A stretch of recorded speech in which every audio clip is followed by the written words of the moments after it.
This is the Itel RS4. It came in this very big pack and has some very fantastic specs for the price. Here you get 256GB of storage and 8 gigs or 12 gigs of RAM expandable to 16GB. The Hello G99 Ultimate chipset and a 720p display refreshing at 120Hz. Just like me, you might be wondering what the price of this phone is going to be after seeing the specs, packaging, and everything that comes with it, right? I have the 8GB RAM version and this cost about 201,000 naira. The 12GB version is about 220,000 naira, which is crazy and fantastic considering the spec and everything you get in the box, which we will see very shortly. I was excited to get my hands on the Itel RS4, and after using the device for a while, I am here to share my thoughts on its design, display, camera, performance, battery life, and overall value. I got a complete package in a free fire box. I am not sure if this is what everyone gets, but I hope it is because Itel posted the contents of this box on their socials, so I assume that this is what everybody will get. Anyway, in the box you will get the main pack with the phone, a TPU case, MTN promo card, 45 watts charger, SIM ejector, and a USB-C to A cable. The other compartments of the box holds the earbuds that has been optimized for gaming with minimal lags, a cooling fan, a Free Fire branded case, and a lanyard which I actually don't know what it is supposed to be used for. The Itel RS4 comes in 3 color options: lowest black, silvery white, and elegant beige. My review unit is the silvery white variant, which I found to be attractive and exquisite.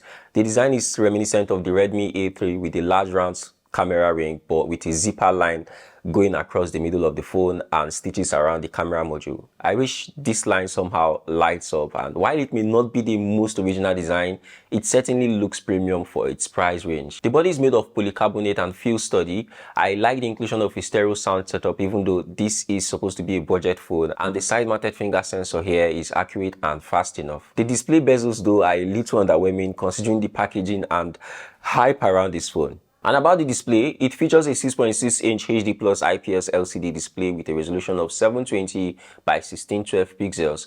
While the resolution may be a bit underwhelming for some, the inclusion of a 120Hz dynamic refresh rate makes up for it. You can choose between 60Hz, 90Hz, or 120Hz refresh rates depending on your needs and battery life concerns, or just leave it at the adaptive settings so that it can intelligently return to 60Hz when you stop scrolling or when the phone is inactive. The screen here isn't the brightest and it can be challenging to view in direct sunlight. However, I think it is acceptable for this price range. Real-life performance is where the Itel RS4 truly shines. Powered by the MediaTek Hello G99 Ultimate processor, paired with 8GB of RAM expandable to 16GB and 256GB of internal storage, this device is a gaming powerhouse. The Hello G99 Ultimate is a capable 6nm gaming processor, and the Itel RS4 can handle most popular games with ease. While you may need to settle for lower graphics settings for more powerful intensive games, the overall gaming experience here is smooth and enjoyable. On Geekbench, I got a multi-core score of 2038 and a single core score of 749. Also on Antutu, the score was 426,812, which places it in the same category with phones like the 205,000 Redmi 13C 5G or the 220,000 naira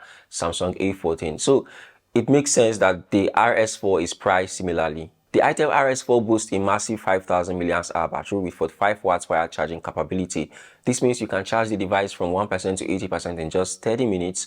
In my testing, I managed to play 40 to 50 minutes of Call of Duty and only used up 9% of the battery life, translating to around 10 hours of gameplay. The device also supports bypass charging, which allows you to charge and play simultaneously without overheating the phone. So what this simply means is that instead of the power going into the battery and charging the battery, the power just goes straight to power the device by passing the battery, and this is very similar to what we have on the Infinix GT20 Pro. And if you haven't seen that phone, I will leave a video up here in the card section. The Itel RS4 comes with Wi-Fi, Bluetooth, NFC, and GPS connectivity. It also features a side-mounted fingerprint sensor and face unlock for biometric authentication.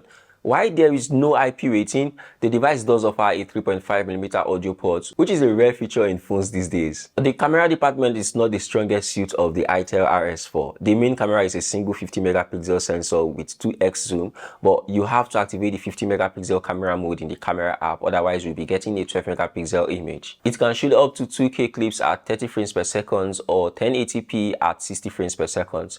The front camera is an 8MP AI shooter, which takes decent selfies.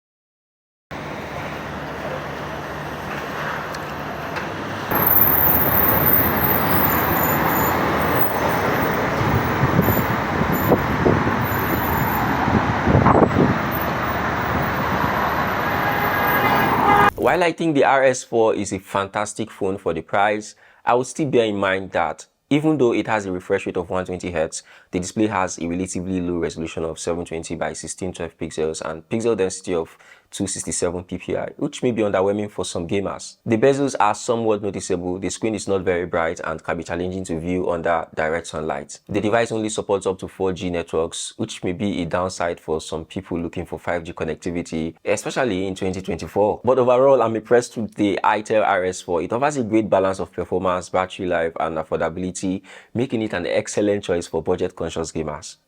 While the camera and display may not be the best, they are acceptable for the price range. If camera performance isn't a big deal or a deal breaker and you are looking for a budget gaming smartphone with a capable processor, long battery life, and a decent display, then the Itel RS4 is a great option. So that was my review of the Itel RS4. Please don't forget to leave a thumbs up and subscribe to the channel if you have not. If you have any question about this device, leave them in the comment section and I'll be there to answer them if I can. You can continue watching this video right here or this one. Thank you for watching and I'll see you in the next one. Bye.